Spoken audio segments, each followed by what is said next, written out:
네, 굉장히 은혜로운 찬송인데 제가 젊었을 때 이 찬양이 너무 좋아서 하루에 한 40번 들은 기억이 나요.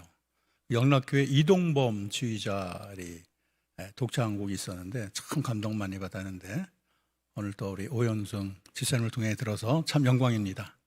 하나님께서 영광 받으신 줄로 믿습니다. 옆 사람 인사합시다. 잘 오셨습니다. 반갑습니다. 2000년 동안 교회 역사를 보면 복음은 정지되어 있잖아요. 항상 복음은 진행을 합니다. 앞에 어떠한 장애가 있더라도 어떠한 고난이 있더라도 복음은 정체되어 있잖아요. 계속 움직여서 결국은 그 복음이 유럽으로, 미국으로, 또 오늘날 한국까지 오게 된 것입니다. 이렇게 복음을 위해서 일하시는 분은 성령님이세요. 하나님께서 택하신 자기 종들을 통해서 복음 전도 이 구령의 사역을 주님 오시는 그날까지 계속하고 있고, 지금도 이 사명을 감당할 주의 종들을 계속해서 주님은 훈련시키고 뽑고 있습니다. 이제 바울과 바나바가 이고니온에서 담대히 말씀을 전하고 표적과 기사가 나타났다고 말을 하는데, 오늘 본문 봤더니 따르는 자와 거역하는 자가 이렇게 갈라졌어요.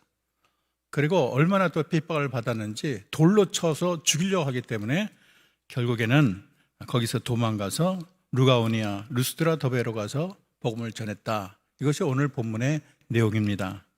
내용은 간단하지만 우리가 내용을 좀 하나하나씩 살펴보겠습니다. 이고니온 지역이 어떤 지역인가요? 여러분 사진을 한번 보시겠습니다. 비시디아 안디옥에서 여러분 남동쪽에서 여러분 100마일 정도라 그래요. 거기에 이고니온이 자리 잡고 있습니다. 거기까지를 가려면 30개의 산을 넘어야 된대요. 그러니까 지금같이 뭐 길이 있는 것도 아니고 몇천 년 전 얘기인데 아무리 로마가 뭐 발전했다 그래도 얼마나 길이 힘들겠어요. 그런데 30여 개의 산을 넘어서 참 고생해서 이고니온에 도달한 것입니다. 바울과 바나바가 그렇게 험한 선길을 넘어서 그렇게 먼 길을 간 이유가 무엇일까요? 그곳에 있는 불쌍한 영혼들에게 복음을 전하고자 하는 불타는 마음 때문에 그 긴 아주 험난한 길도, 긴 거리도 마다치 않고 그렇게 복음의 행진을 계속한 것입니다. 이 이고니온은 현재 터키의 코냐라는 지역인데 지금 터키의 5대 도시 안에 드는 큰 도시라고 합니다.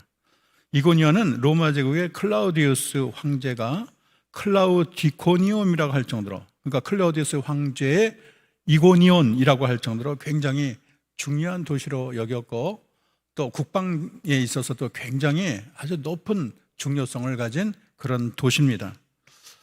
이러한 도시를 찾은 바울과 바나바가 거기서 무엇을 했을까요? 1절을 보겠습니다. 이에 이고니온의 두 사도가 함께 유대인의 회당에 들어가 말하니 유대와 헬라의 허다한 무리가 믿더라, 그렇게 말을 하고 있어요. 개정 번역에는 안 나왔지만 헬라 원어에 보면 평소와 같이 이런 내용이 있어요. 세 번역에는 이전과 마찬가지로 이런 내용이 있습니다. 그러니까 사도 바울은 복음을 전도하러 가면 항상 회당에 들어갔어요. 그래서 그곳에서 복음을 증거했습니다. 여기도 보면 유대회당을 찾고 있어요. 유대회당을 찾은 이유에 대해서는 제가 지난 시간에 말씀을 드렸습니다. 왜냐하면 복음을 전하기에 가장 적합한 곳이기 때문입니다. 유대회당은 구약 성경이 있어요. 구약 성경을 다 배우고 그것을 익히고 거기에 나온 말씀을 진리로 믿는 사람들이에요. 그래서 이 구약 성경은 루터의 말에 의하면 그리스도가 누워있는 요람이라고 말을 했어요. 또 구약에는 수많은 약속들이 결국에는 그리스도를 가리키고 있습니다. 그래서 바울이 하는 일은 구약의 그 약속들을 하나하나 찾아가면서 결국 여기에 있는 모든 약속이 가리키는 것은 그리스도다. 그리스도를 유대인이 죽였는데 십자가 달려 들어가신 주님이 성경에 기록된 같이 다시 부활을 하셔서 승천을 하셨다. 그분이 우리의 구세주라고 증거를 하게 된 것입니다. 그래서 이 회당은 하나님의 말씀을 잘 증거할 수 있는 좋은 매개체가 되는 거예요. 그리고 이 회당에는 많은 사람들이 모여 있는데 그렇게 많은 사람이 모여 있는 데서 복음을 전하기가 쉽지 않아요. 그리고 그들은 정기적으로 모이고 또 말씀을 듣고자 하는 호기심이 가득 찬 자입니다. 그래서 사도 바울은 이 복음의 효율성을 위해서 이전과 같이 또 회당에 들어가서 하나님의 말씀을 증거를 합니다. 1절에 특히 있는 말 중에 유대와 헬라의 허다한 무리가 믿더라. 참 고무적인 말이 아닐 수가 없어요. 여러분 생각해 보면 비시디아 안디옥에서 핍박을 받았잖아요. 핍박을 받고 돌에 던지려고 하는 그런 위기까지 겪고 지금 도망친 거예요. 그런데 이곳에 와서 참 복음을 다시 증거한다는 것이 얼마나 힘들겠어요. 참 마음에 스트레스도 많고 거기에 상처가 굉장히 많아요. 복음을 전하다가 쫓겨난 경험, 또 돌에 던져서 맞을 뻔한 경험이 있는데 참 이렇게 무서운 핍박을 피해 새로운 곳에 또 핍이 왔는데 그곳에 복음을 전했더니 허다한 무리가 또 믿는 거예요. 얼마나 기쁘겠습니까? 그래서 우리가 이 선교를 한다고 안 된다고 낙심할 필요가 없어요. 너무 힘들다고, 나는 못하겠다고, 실력이 없다고 낙심할 필요가 없어요. 우리가 살아있는 한 항상 복음의 문은 열리기 마련입니다. 이곳에서는 안 돼도 또 다른 곳에 열리기 마련이고, 어제까지는 안 돼도 오늘 그 사람의 마음이 열릴 수가 있어요. 내 눈에는 안 보여도 하나님은 결실을 반드시 만드는 하나님이십니다. 2절을 보면 그러나 순종하지 않은 유대인들이 이방인들의 마음을 선동하여 형제들에게 악감을 품게 하고는 그렇게 말을 했어요. 복음에는 고난이 따릅니다. 복음이 그냥 온 게 아니에요. 많은 고난을 이기고 오늘 우리의 정말 이 교회까지, 한영교회까지, 여러분의 입술까지 복음이 도달하게 된 것이에요. 그래서 우리가 복음을 대할 때 참 이 고난을 각오하는 것이 중요합니다. 복음의 길은 항상 고난과 핍박이 따라왔어요. BC 안디옥에서도 유대의 지도자 무리가 바울과 바나바를 시기했고 귀부인들이 선동을 해서 바울과 바나바를 박해했습니다. 그리고 아예 내쫓아버리고 돌에 던지려고 했어요. 그런데 그 사건이 이고니온에서도 똑같이 반복되고 있습니다. 이분들이 복음을 잘 듣는 사람도 있었지만 정말 유대인들이 이고니온 그 유대인들을 또 선동을 하고 악행을 저지르고 그리고 그 선동에 이방인들조차도 휩쓸려서 이 바울과 바나를 핍박하는데 합세를 했어요. 사실 바울과 바나바가 뭘 잘못을 했습니까?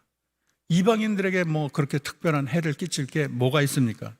성경에 대한 바른 진리를 전했을 뿐인데 이렇게 핍박을 당하고 참 누구에도 하소연할 수 없는 고통을 당하게 된 것입니다. 그래서 복음 증거에는 항상 핍박을 감수해야 돼요. 핍박이 두렵다면 복음 전도는 이루어지지 못합니다. 초대교회는 복음과 고난이 뗄래야 뗄 수 없는 관계에 있어요. 고난 없이 복음을 전한 적이 없어요.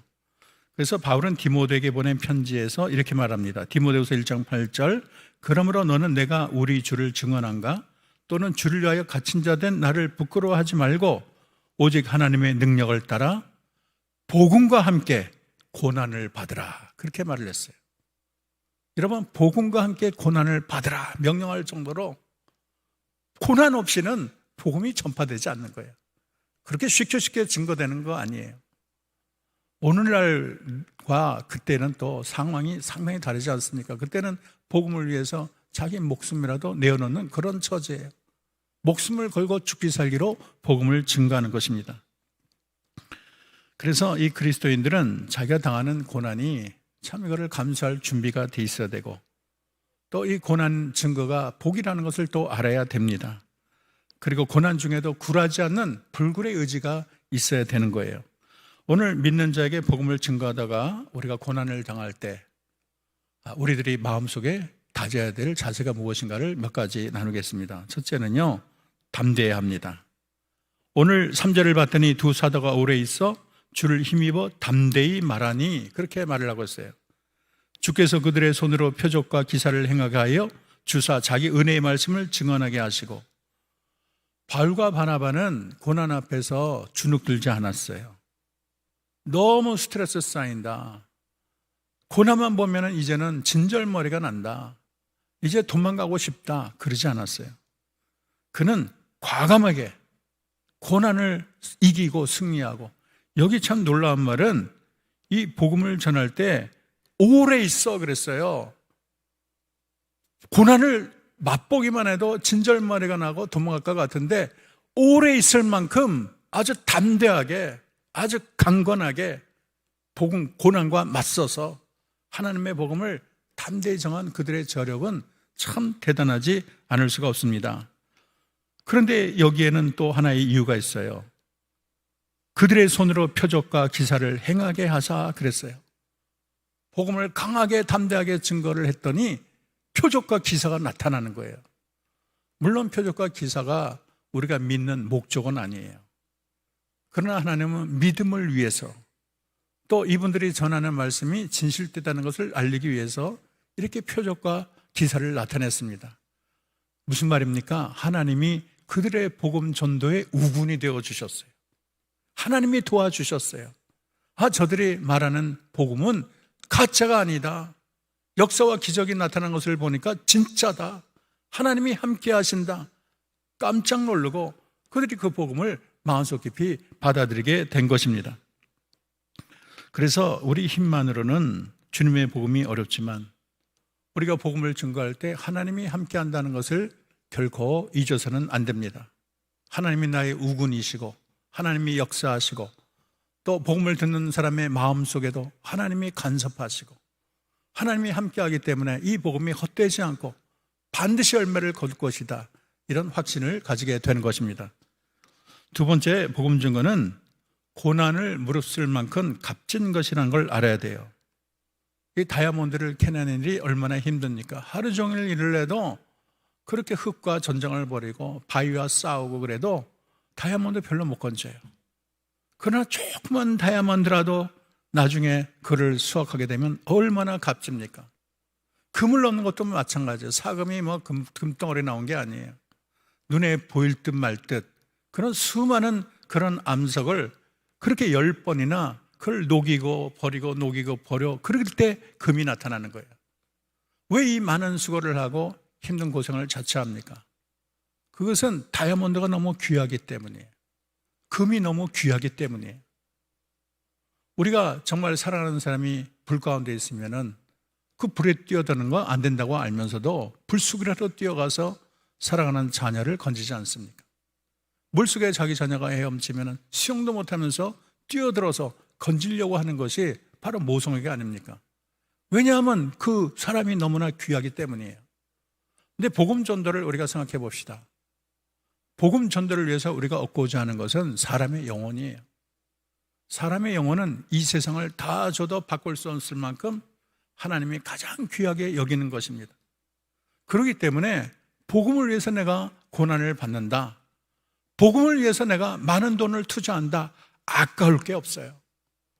복음을 위해서 내가 1,000만 원, 1억을 투자해서 한 명을 건진다 해도 우리 딴에는 글쎄 1억을 던져서 한 명 건져, 그렇게 낭비가 어디 있어 그럴지 모르지만 하나님 앞엔 그렇지 않아요. 내 전 재산을 들여서 한 영혼을 구해도 하나님은 최고라고 우리 하나님께서 칭찬해 주실 것입니다. 복음을 위한 수고를 헛되이 여기지 말고 그 결과가 얼마나 대단한 것인가에 감탄한 저와 여러분 되기를 축원합니다. 세 번째는 말로 닿을 수 없는 하늘의 영광과 상급이 기다리고 있다는 거예요. BC 160경에 마르크스 아우렐리스 로마 황제 때 12명의 크리스찬을 12 얼음 구덩이에 발가벗겨서 집어넣었어요. 그리고서는 예수를 믿겠다고 말을 해라. 옆에 따뜻한 물과 맛있는 음식을 준비했습니다. 예수를 믿겠다고 고백만 하면 건져주겠다. 그리고 맛있는 음식도 먹고 따스한 물도 마실 거야. 얼음덩이에 발이 얼어 들어가고 점점 얼어 들어가니까 얼마나 고통이 심합니까? 근데 그 중에 한 명이 못 견디겠다고 결국에는 믿음을 버리고 기어 나왔어요. 그때 그를 지키던 로마 병사가 갑자기 창과 갑옷을 버리고 당신이 버린 예수 내가 믿겠다 그러면서 그 안에 뛰어들었다는 거예요. 동료들이 이 사람 미쳤나 환장했나 그랬더니 이 로마 병사가 말을 하기를 하늘에서 12 천사가 12 면류관을 가지고 내려오다가 그 사람이 나 예수 모르겠다 부인하고 기어올라 그랬더니 그 면류관을 가지고 다시 올라갔다는 거예요. 근데 그 병졸의 눈에 그것을 보고 당신이 버린 예수 내가 믿고 당신이 버린 면류관 내가 차지하겠다. 자기가 죽음을 자처했다는 거예요. 여러분, 마태복음 5장 10절 12절은 이렇게 말을 합니다. 의를 위하여 박해를 받는 자는 복이 있나니 천국이 그들의 것입니다. 나로 말미암아 너희를 욕하고 박해하고 거짓으로 너희를 거스려 모든 악한 말을 할 때 너희에게 복이 있나니 기뻐하고 즐거워하라. 하늘에서 너희 상이 큽니다. 너희 전에 있던 선지자들도 이같이 박해하였느니라 말을 하고 있어요. 우리가 주님을 위해서 복음을 위해서 고난을 받고 박해를 받고 심지어는 목숨까지 위태롭게 될지라도 우리 주님이 슬퍼하지 말고 기뻐하라. 하늘의 상이 큼이라 그렇게 말을 했어요. 여러분, 이 세상의 관점으로 하늘의 상을 가늠할 수가 없어요. 그러나 천국에 가게 되면 깜짝 놀랄 일이 많을 거예요. 이럴 줄 알았으면 내가 주를 위해서 더 헌신할 걸, 주님을 위해서 더 투자할 걸, 복음 전도를 위해서 더 나설 걸, 아마 모든 사람이 이구동성으로 그런 한탄을 하게 될 것입니다. 로마서 8장 17절은 이렇게 말합니다. 성경에는 우리가 고난을 받아야 할 일에 대하여 이처럼 말하는데 자녀이면 또한 후사, 하나님의 후사여 그리스도와 함께한 후사니 우리가 그와 함께 영광을 받기 위하여 고난도 함께 받아야 될 것이니라. 십자가는 싫다 그러고 천국만 바란다. 합당하지 않아요. 주님 주는 십자가를 달게 지고 천국의 영광을 바라야 될 것입니다. 로마서 8장 18절은 생각하건대 현재 고난은 장차 우리에게 나타날 영광과 좋게 비교할 수 없도다. 여러분, 이 말씀을 믿습니까? 우리가 눈으로 보지는 못하지만 여러분, 주를 위해서 헌신하고 수고하고 눈물을 흘리고 예수님 때문에 참고 고난받는 모든 것 하나님이 다 갚아주시고 하나님께서 깜짝 놀란 영원히 즐거운 하늘의 상급으로 면류관으로 갚아주실 줄로 믿습니다. 그리고 우리가 고난과 핍박을 받을 때 주님의 시간표를 바라보는 게 중요해요. 오늘 바울이 이고니온에 오래 있었다고 말을 합니다. 이 고난도 내 마음대로 해서는 안 돼요. 고난 당하는 기간도 하나님의 스케줄에 있어요. 어떤 것은 내가 끝까지 고난을 참아야 돼요. 어떤 때는 어느 정도 당하고 내가 떠나야 돼요. 어느 정도로 하느냐는 것은 주님만이 아셔요. 여러분, 사도행전 18장에 보면 바울이 고린도에게 복음을 전했어요. 근데 유대인들이 너무나 핍박하니까 너무 속이 아팠어요. 그래서 하도 유대인들이 대적하고 비방하니까 옷을 털면서 너희 피가 너희 머리로 돌아갈 것이요 나는 깨끗하니라. 이 말은 아무 때나 하는 말이 아니잖아요. 얼마나 속이 상하고 분통이 나고 힘들면 나는 깨끗하다 다 털어버리고 너희 피가 너에게 돌아간다 그러면서 떠나려고 했는데 밤에 주께서 환상 중에 나타나셔서 바울에게 이렇게 말을 했어요. 두려워 말며 침묵하지 말라. 내가 너와 함께 있음에 어떤 사람도 너를 대적하여 해롭게 할 자가 없느니라. 이 성중에는 내 백성이 많음이라 그랬어요. 바울은 진절머리 난다고 못해 먹겠다고 나를 핍박하는 이 도시 빨랑 떠나고 말겠다고 했지만 주님은 두려워 말라. 걱정하지 마. 내가 너와 함께 있게. 너 좀 더 있어야 돼. 이 자리에 좀 더 머물러야 돼. 왜냐하면 이곳에 내 백성이 너무 많아. 그러니까 좀 더 있어서 그들에게 복음을 증거하렴.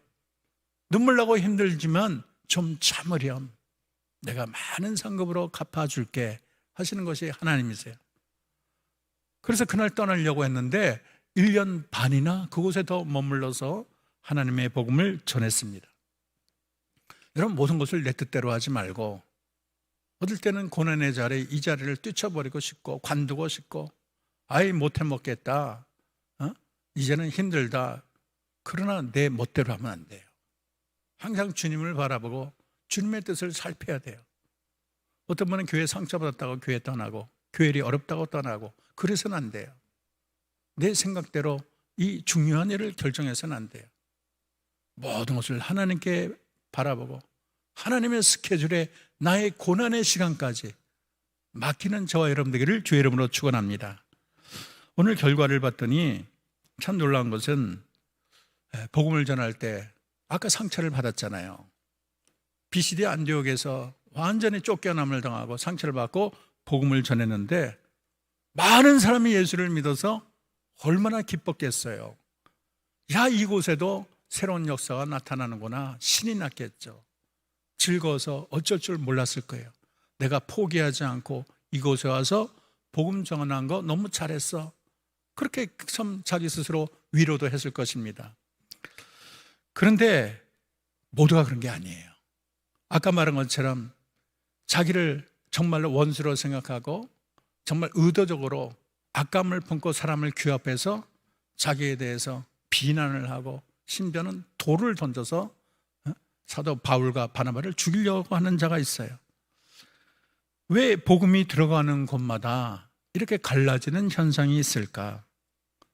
이렇게 좋은 복음을 전하면 다 예수 믿고 아멘 감사합니다, 당신이 제 영혼을 구했습니다, 고맙습니다 이래야 되는데 나를 핍박하고 나를 정말 힘들게 하고 정말 내 좋은 의도를 깨닫지 못하고 오히려 나를 핀잔을 주고 참 이런 것을 우리가 살면서 종종 보지 않습니까?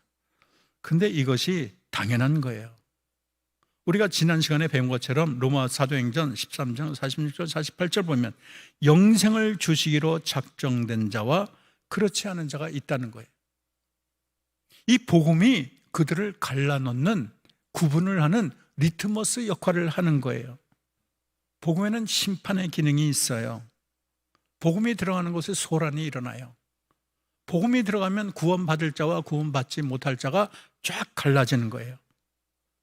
복음을 기쁨으로 받아들이는 자에게는 복음이 기쁨이 되고 축복이 되지만 멸망할 자에게는 이 복음이 너무나 분이 나고 힘이 나고 돌을 던지고 싶고 거침돌이 되고 정말 이 복음 앞에서 자기의 본성이 드러나게 되는 것입니다. 정말 그 전에는 이분들이 아무런 차이가 없었어요. 복음이 들어가기 전에는 다 괜찮은 사람이고 다 점잖은 사람이고 인격적으로도 아무 이상이 없고 다 조화가 되는데 복음이 들어가니까 싹 갈라졌어요. 여러분, 그 사람이 유식하냐 무식하냐 그게 아니에요. 유식한 사람도 예수 전할 때 부인하는 사람 많고 무식한데도 복음 전하자마자 아멘 받아들이는 사람이 있어요. 도덕적으로 훌륭하고 뛰어나면 예수를 영접할까요? 그렇지 않아요. 평생 유교로 공자, 맹자 따르면서 진리의 길을 걷겠다는 사람이 복음에 대해서는 완고하게 사람은 좋은데 복음이 안 들어가. 사람은 천사야. 흠잡을 데가 없어. 예수님 같아. 그런데 복음을 안 받아들여. 죽어도 안 받아들여. 그런 사람이 얼마나 많습니까? 그런데 이 사람은 시시껄렁하고 죄도 있고 참 사회에서 인정받지 못할 자인데 복음을 전했더니 쌍수로 받아들여. 참 하나님이 하는 일은 알 수가 없습니다. 그러므로 여러분 복음을 증거할 때 판단하지 마세요. 이 사람이 받을 자인가 못 받을 자인가 여러분 스스로 결정하지 마세요. 이 사람은 세상에 두 쪽 나도 믿을 사람이 아니다. 여러분 앞서 여러분이 결정하지 마세요. 제가 전에 말을 했지만은 여러분 마담 레지로 인생을 정말 훌륭하게 살겠다, 부자로 살겠다, 돈을 모아가지고 자기 매트 밑에 깔고서 살았다는 여인의 제가 간증을 받는데 아니 그분이 어떻게 인생이 망해갖고 자살을 시도하는데 자기가 물속에 내려가서 면도칼과 수면제를 가지고 갖고 죽어야 되겠다, 이제 끝내야 되겠다. 그런데 그 사진이 몇 장 거기에 보이는 거예요. 그 사진 하나는 자기가 3살 때 엄마가 돌아갔을 때 울고 있었는데 옆에 어떤 하나님이 어떤 사람의 모습으로 서 있고 자기가 술집에 있을 때도 그 모습이 보이고 자기가 눈물을 흘릴 때도 그 모습이 보이고 그래서 내가 너는 버리지 않았다, 내가 너와 함께한다, 내가 너를 용서한다, 그런 모습을 봤다는 거예요. 그런데 그분이 참 어떻게 그렇게 술집 여자를 하나님께서 그렇게 택했을까 의아심을 가질지 모르겠지만 그분이요 수많은 술집 여자들을 다 예수께로 인도했어요. 수백 명이 다 예수를 인도했어요. 하나님의 하늘은 너무나 놀라워요. 그분이 목사님이 또 됐어요. 그래서 나 같은 사람이 구원받았다고 복음을 증거하고 자기 같은 술집 여인들을 또 주께로 인도하는 거예요. 어떤 사람은 그렇게 미신을 신고 정말로 무당인데도 하나님이 그를 택해서 예수를 믿고 평생을 하나님께 바친 사람도 있어요. 여러분 스스로 단정하지 마세요. 하나님이 하신 일은 내가 모릅니다. 그래서 복음을 전하기만 하세요. 하나님께서 결과를 반드시 얻으실 줄로 믿습니다. 저는 오늘 이 복음을 향한 이 사도 바울과 바나바의 불굴의 의지를 배우고 싶어요. 보통 사람은 그렇게 못해요. 한번 상처를 입으면 트라우마가 있어서 또다시 힘들어요. 그것을 몇 번 견디고 지나고 나면 더 이상 그 일을 하기가 싫어요. 죽기보다 싫어요. 또 그런 일을 내가 당해야 되나 힘들어요.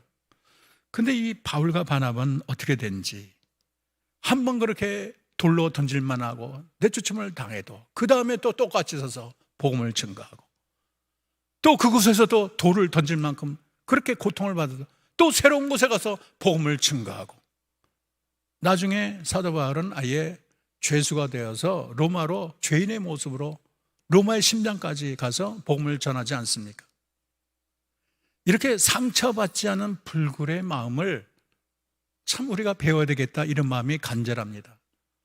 오늘 많은 성도들이 너무나 약하고 너무나 체면 생각하고 몇 번 해서 안 되면 포기하고 그런 화초 속에 그런 연약한 모습이 참 저와 여러분의 모습, 우리 자녀들의 모습, 한국 교회의 모습이 아닌가 그렇게 생각을 해요.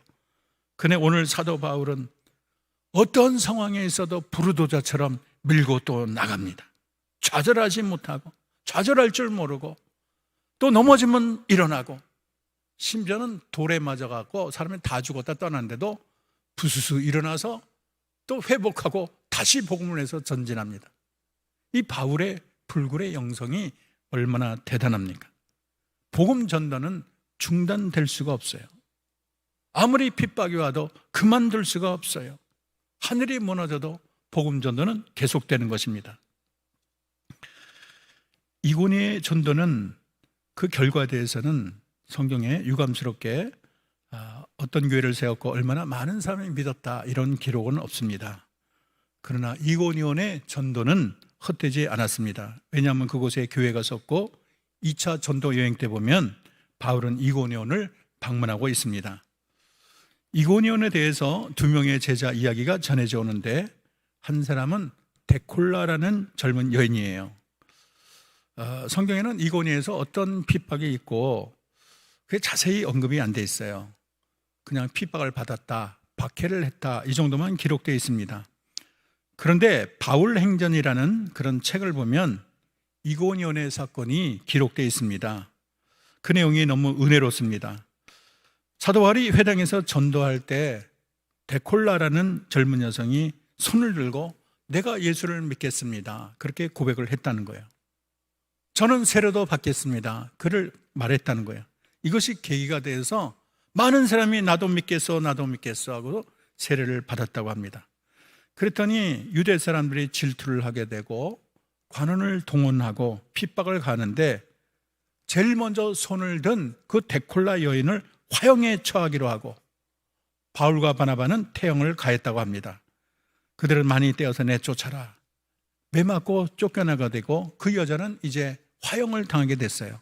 장작더미에 기둥을 쌓아놓고 기둥에다 사람을 묶어놓고 불을 질렀는데 이 여자가 하늘을 향해서 우리 주님을 향해서 기도를 합니다. 장렬하게 순교를 하려고 하는데 그때 갑자기 소나기가 내려서 불이 꺼졌다는 거예요. 그래서 그 여자는 남장을 한 채 평생 사도 바울을 따라서 복음을 증거하고 그리고 이 사도 바울을 시중 들고 끝까지 평생 복음을 증거했다는 이야기가 전해져 나오고 있습니다. 또 하나는 데글리라는 사람에 관한 건데 이 데글리는 참 주님의 일을 많이 한 일꾼입니다. 근데 이분이 이 사도 바울의 전도를 받고 그리스도의 사람이 되었는데 그 사람이 얼마나 주를 위해서 많이 수고했는지 결국은 순교를 하고 동소교회에서 다 같이 데글리를 이고니온의 성자라고 부르고 이 이야기가 교회사에 전해져 내려오고 있습니다. 바울은 잠깐 그곳에 있었죠. 몇 사람이 믿었는지 정확히 몰라요. 그리고 그 흔적이 얼마나 큰지도 모르지만 그 전도의 효과가 눈앞에 얼마가 있는지 확실히 우리가 기록할 수는 없지만 결국 지나고 보면 하나님이 다 하셨고 그 옆에 있던 사람들을 하나님이 감동시켜 주셔서 주님의 종들로 세워주시고 사도 바울을 따르게 하시고 하나님의 크신 역사를 나타내게 했습니다. 그래서 우리가 눈으로 보이는 숫자에 너무 연연할 필요가 없어요. 여러분, 결과에 너무 연연할 필요가 없어요. 끝까지 복음을 전하면 결국 거두시는 이는 하나님인 줄로 믿습니다. 어떤 미국인이 광장에 있어가지고 계속 복음을 전했다는 거예요. 수십 년 전했는데 아무런 결과가 없어서 허탈을 했는데 나중에 수십 년이 지난 후 조사를 했더니 그때 복음을 전한 사람이 수백 명, 수천 명이 다 예수를 믿고 하나님께 영광을 돌렸다는 그런 복음 전도의 영상을 본 적이 있습니다. 여러분, 나는 작아서 아무것도 못한다, 나는 힘이 없다, 기회가 없다, 낙심하지 마시고 여러분 있는 자리에서 최선을 다해 복음을 증거하시고 또 주를 위한 모든 고난에도 동참하는 저와 여러분이 되기를 소망합니다.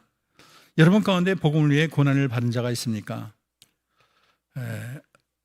우리 무목사님 사모님은 복음을 위해서 홀몸으로 38선을 넘어왔어요. 그리고 제가 간증을 들었는데 참 그렇게 눈물 나는 세월을 많이 보냈고 정말 끼니를 먹지 못하고 그러면서 참 복음만을 위해서 전 생애를 바쳐서 우리 무목사님의 사모님이 되시고 또 평생을 주님 위해서 헌신하셨습니다.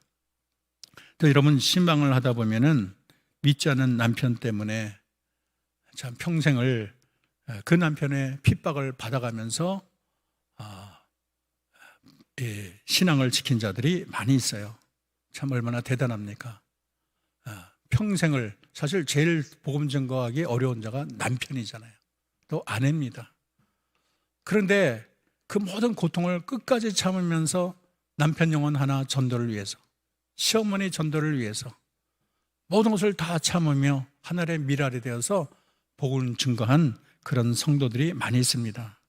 또 청년들 중에는 주일 성수 때문에 좋은 직장을 버리고 주일 성수하는 그런 직장을 섬긴 자들이 있습니다. 여러분 중에서도 그리스도인이기 때문에 좋은 기회를 다 박차고 참을 수 없는 것을 참고 용서할 수 없는 것을 용서하고 끝까지 십자가를 지신 성도들이 얼마나 많습니까? 복음과 고난은 같이 갑니다. 복음을 따라가는 길에 눈물이 있고 아픔이 있고 정말로 고통이 있지만 분명한 것은 우리가 고난과 함께, 복음과 함께 고난을 우리가 당할 때 하나님이 인정하시고 책에 기록하시고 만배로 갚아주시고 여러분의 모든 영원한 삶을 해처럼 빛나게 만들어 주실 줄로 믿습니다. 결코 고난 앞에 굴하지 말고 끝까지 주님을 위해서, 복음을 위해서 희생하고 헌신하는 저와 여러분 되기를 주의 이름으로 축원합니다. 아멘. 기도하겠습니다. 하나님, 사도 바울이 너무나 훌륭합니다. 말할 수 없는 하나님 핍박 앞에서도 굴하지 아니하고 좌절하지 아니하고 하나님의 아픔과 상처가 많은데도 끝까지 오뚜기처럼 일어나서 다시 복음을 증거하고 하나님 자기 자신을 십자가에 못 박고 하나님을 높이는 그 아름다운 영성, 이 자리엔 우리 모두가 정말로 진절한 복음을 위한 영성, 고난을 함께 당하는 영성 가지게 도와 주시옵소서. 이 땅에 보이는 것에 만족하지 말고 영원한 나라와 의를 위하여 남은 생애를 바칠 수 있는 복된 자녀들이 되게 도와 주옵소서. 오늘의 고난이 장차받을 영광과 좋게 비교할 수 없음을 깨닫고 남은 생에 더 헌신하고 감사하며 복음 증거에 앞장서며 주를 섬기는 일에 최선을 다하는 우리 모두가 되게 하옵소서. 예수님의 이름으로 기도합니다. 아멘.